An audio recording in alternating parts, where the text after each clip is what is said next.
Hello friends, അസ്സലാമലൈക്കും. നമ്മുടെ പുതിയ വീഡിയോയിലേക്ക് സ്വാഗതം.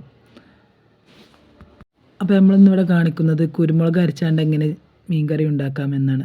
പച്ചക്കുരുമുളകാട്ടോ ഞാൻ ഉപയോഗിച്ചത്. ചീരുള്ളിയും വെളുത്തുള്ളിയും 2 തക്കാളി ആയിക്കിട്ട് മല്ലിപ്പൊടിയും മഞ്ഞൾപ്പൊടിയും കുറഞ്ഞ വെള്ളം പാർന്ന് നല്ലോണം അടിച്ചെടുത്തിട്ടോ. ഒരു ചട്ടി എടുത്ത് അതിക്ക് ഉലവിയിട്ട് ഈ അരപ്പ് അതിക്ക് പാർന്ന് കൊടുത്തു. കുറച്ചും കൂടി ഉണ്ടെങ്കിൽ ആ മിക്സിൻ്റെ ജാറിൽ അപ്പോൾ അതിക്ക് രസം കൂടി വെള്ളം പാർന്നാണ്ട് ആ ചട്ടിയിലോട്ട് ഒന്ന് ഒഴിച്ചു കൊടുത്തിട്ടോ. രസം ഉപ്പും ഇട്ട് മീനും ഇട്ട് ഇളക്കി കൊടുത്ത് ഗ്യാസ്മേൽ വെച്ചിട്ടോ. വളരെ എളുപ്പത്തിൽ തയ്യാറാക്കാൻ പറ്റുന്ന കറിയാണ് കേട്ടോ. ഇതിങ്ങനെയൊക്കെ ഒന്ന് ഉണ്ടാക്കി നോക്കേണ്ടി. എന്നിട്ട് തിളച്ച് വെന്ത് വരുമ്പോൾ രസം പച്ച വെളിച്ചെണ്ണ ഒറ്റിച്ച് നോക്കി. ഭയങ്കര ടേസ്റ്റി ആയിട്ടുള്ള കറിയായിട്ട് ഇവിടെ റെഡി. നല്ല രസമുണ്ട് ഈ കറിയുടെ കൂട്ടാൻ. പച്ചക്കുരുമുളക് ഉണ്ടെങ്കിൽ പെട്ടെന്ന് ഉണ്ടാക്കിയെടുക്കാൻ പറ്റും. പിന്നെ എല്ലാവരും ലൈക്ക് ചെയ്യുക, ഷെയർ ചെയ്യുക, സബ്സ്ക്രൈബ് ചെയ്യുക, കമൻറ്റ് ചെയ്യുക. ആരും മറക്കല്ല കേട്ടോ. നമുക്ക് നല്ല തിക്കായി കിട്ടീനി കറി. നല്ല